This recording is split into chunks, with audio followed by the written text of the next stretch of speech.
जिसने पूछा ও মাই god, you look beautiful. চেহারাটা এরকম করে রেখেছিস কেন?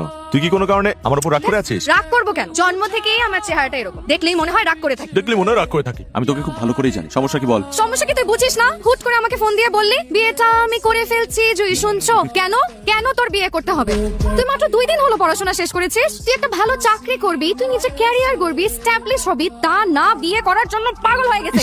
কানের কাছে চিৎকার করছে। এই কথা যদি পাত্রীর মা বলতো তাহলে একটা কথা ছিল, সে আমাকে বলতে পারতো যে তুমি যে আমার মেয়েকে বিয়ে করতে চাও কি করো, তখন আমি বলবো আমি বেকার, আমি কিছুই করি না। তারপর সে আবার আমাকে জিজ্ঞেস করতো যে তুমি আমার মেয়েকে খাওয়াবে কি, আমি বলতাম আমি যা খাই তাই খাবে। তারপর সে যদি আরো রাগান্বিত অবস্থায় আমাকে জিজ্ঞেস করতো যে আমার মেয়েকে কি তুমি সুখী রাখতে পারবে, তখন আমি বলতাম এই প্রশ্নটা আপনি আমাকে না করে আপনার মেয়েকে প্রশ্ন করুন যে সে কি আমাকে সুখী রাখতে পারবে কি না। আচ্ছা আরে আজবের কি আছে এখানে? বিয়ের যত অ্যারেঞ্জমেন্ট, যত হ্যারাসমেন্ট সব তো আমাকে পোহাতে হচ্ছে। তুই পারা নিচ্ছিস কেন? Your a guest. তুই ঢাকা থেকে সুনামগঞ্জ পর্যন্ত আসছিস আমার বিয়ে খাওয়ার জন্য। বিয়ে খাবি, খেয়ে চলে যাবি, ব্যাস। মানে খাওয়ার সাথে সাথে যেতে হবে না, মানে একদিন পর গেলে হবে।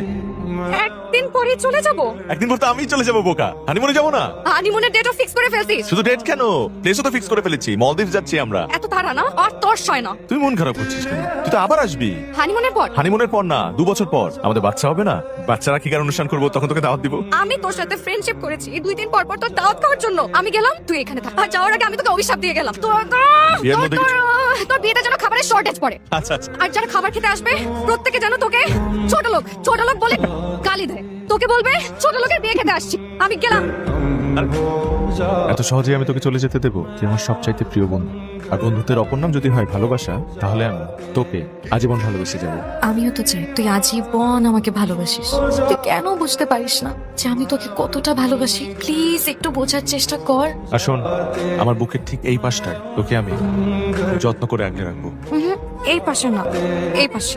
কেন, এই পাশে সমস্যা কি? এই পাশে। হ্যাঁ, ডান পাশে। আরে বাম পাশে। ডান পাশে আগলে রাখবো। বাম পাশে। আরে বাম পাশে তো তোর ভাবি যায়, বোকা নাকি? চল, বাসায় সবাই অপেক্ষা করছে।